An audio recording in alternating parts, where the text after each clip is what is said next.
Hello and welcome back to another video, guys, and today we are going to be talking about teacher pay. We're going to be talking about the news that has just come out from the government about teachers' pay for next year. That's the academic year starting in 2022 and going to 2023, and they've just announced teachers' pay and how much is going to be rising for next year. So I thought I'd let you guys know what they've announced, what it means for you guys, whether that means you're going to be better off or not, and the type of things around, the cost of living, inflation, all that kind of stuff that's going on at the minute that you might have heard about and you might not necessarily understand too well, but it's something where hopefully we can help you guys out and see just how much you'll be earning if you're starting teaching or if you're moving on to a new pay scale next year, that kind of thing. It's just all the information that's already out there. So if you do want to go over it yourself, go over a quick Google for teacher pay and go have a read of all the information. I'm just going to give you my view on what it all is and what it all means, and hopefully explain it in a way that might be slightly easier to understand than some of the kind of complicated stuff that is online sometimes. So we're going to start off with, on the screen you'll see the picture all about teachers pay. This is what it is doing from 2022, currently the pay at the end of this school year to the pay at the start of next school year, and how it's going to change. Now, it's important to remember, as a teacher, you will not see this increase straight away. Sometimes it can be delayed a couple of months when your schools kind of can access it. I don't really know why it gets delayed a little bit, but if it does get delayed, it will be paid in back pay. So you will get this money. It just might not happen straight away in September. So if we can see on the screen, then you've got M1.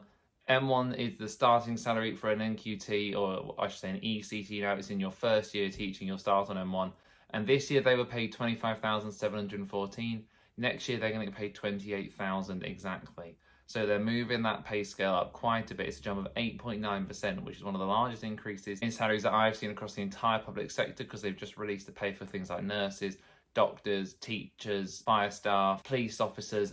All sorts of different things have just been released, and this is one of the biggest increases across there. So actually that is pretty good, especially when you think of how high inflation is at the minute. Inflation is going up quite a lot, and that's one of the things we're going to talk about later on, about why some people aren't actually happy about this. And the NEU, the National Education Union, is actually petitioning its members for a strike. So we're going to go on to that later on in this video, so do hang around to see what all that kind of thing means. But then we've got M2, so this this is your second pay scale, and often in your second year you'll start on this one, and it was 27,600. Is now 29,800. So you can see there just how much for M1 that is an increase. They're already earning more than they would have done on M2, their second level on the pay scale. So that is quite a big increase for them. And again, it's an 8% increase for M2, so that's impressive. M3 is a 7% increase, going from 29,664 up to 31,750. So a 7% increase there. M4, 31,778 up to 33,850. M5, 34,100 to 35,990. Then M6, 36,961, 38,810. That one only being a 5% increase. You can see on the right-hand side that increases in terms of percentages do change quite a bit, from almost 9% down to 5% at the higher levels of the pay scale.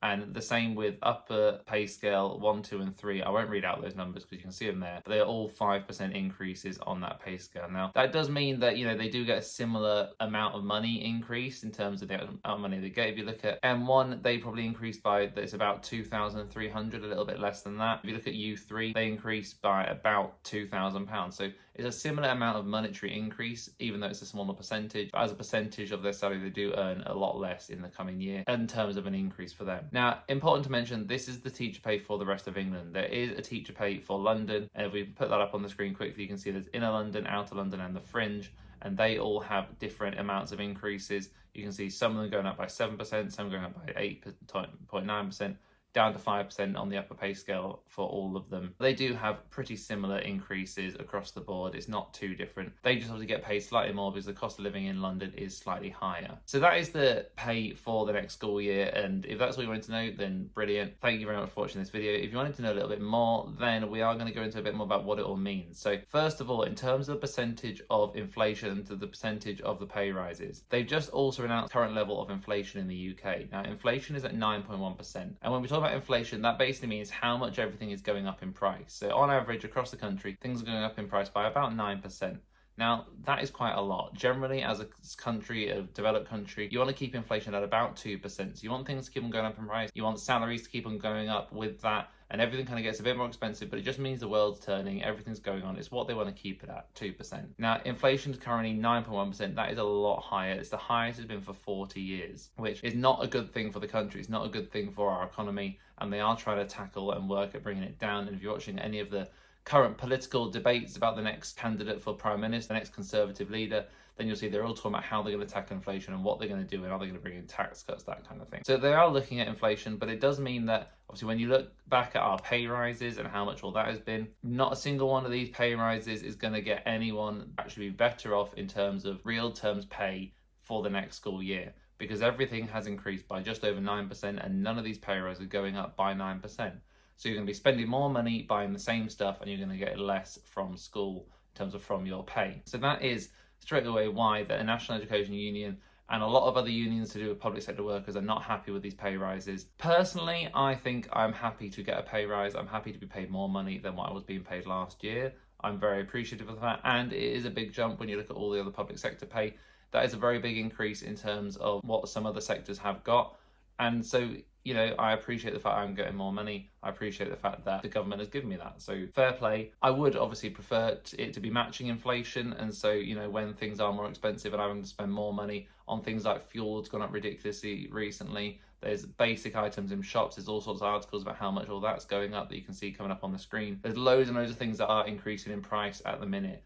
And so looking at these pay rises, you can see that actually they are not necessarily always the right thing for everybody. And I can see why lots and lots of people are unhappy and why they are. The NEU have said in the autumn term, when we go back to school in September, they're going to be petitioning the members to see if they think that a strike is the right thing to do and to go on strike to petition for a bigger pay increase than what we've been given. So that's something that will go on in autumn and we'll see what happens there. They've also, another reason why I actually think this is probably a good thing is that the initial pay rise offer that I did make a video about a few months ago, that the teacher review body kind of put to the government, so this is what we think should happen, was actually lower than this. I think the upper pay scale on that, and I have to go back to that video and check, I think that video said that the upper pay scale offer was going to be a 3% increase, and the government's actually put that up to a 5% increase. So they've actually given more than what the review body said, which again, you know what, the review body said something and they've given more money. You can't complain at that. They have increased the offer of what it was initially. So again, fair enough. That is a good thing, isn't it? The other major problem that I think people are talking about is the problem of recruiting people and retaining teachers. Now,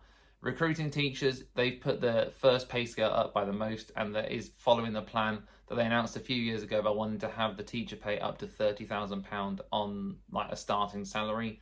And the plan is still, I think, for them to increase to that next year. Now, obviously, a year's a long time. That may change by then. But that was the plan from a few years ago when they got elected in 2019.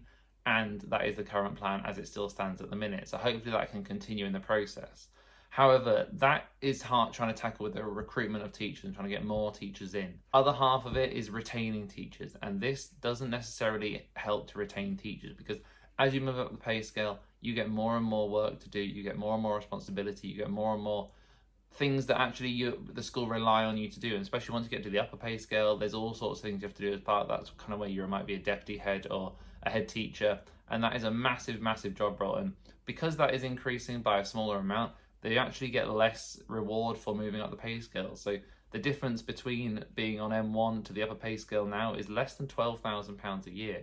Now, in terms of the responsibility that you have to do and the extra work you have to do to be a head teacher, that is not a massive increase in terms of salary reward for the extra responsibility. And that's why I think this pay offer, while there are some very, very good things about it, is not going to help to solve that retaining of teachers. Once teachers end up on that upper pay scale, they're going to look at the more recent additions to the teaching career. They're going to look at the people coming in to teach and think, actually, you know what? The workload down at M1, M2 for the salary may be much more justifiable. Or they're going to look elsewhere and say, you know what? There's other jobs with the same level of responsibility. We might get paid double what I'm currently getting paid. And that's where I think there will be an issue in the future in terms of retaining the more experienced teachers, and why you'll see that kind of teacher shortage that is going on at the minute, that I have made a video about as well somewhere, and I will try and link it up there for you to go have a look at. That gap might end up widening in the future, and they've not necessarily solved it with this pay offer from today. However, that doesn't mean in the future they won't change it, and that doesn't mean that it's not going to be the be all and end all.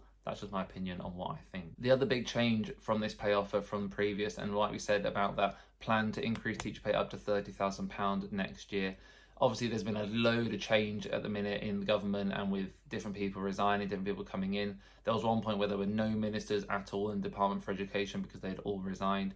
We've got a new minister now called James Cleverly, and he's been enrolled for a couple of weeks now. And he has come out and said, actually, this pay offer does not necessarily include the offer for next year to increase to £30,000. He says since 2019, obviously the world has changed dramatically, the economy has changed dramatically, and that might not be the case that we can still offer that. It's not a definite no, it's not a definite yes. It's just, I think, a bit of a kind of a pause on expectations and to say, look, let's wait and see what happens here. Let's wait and see what happens next year.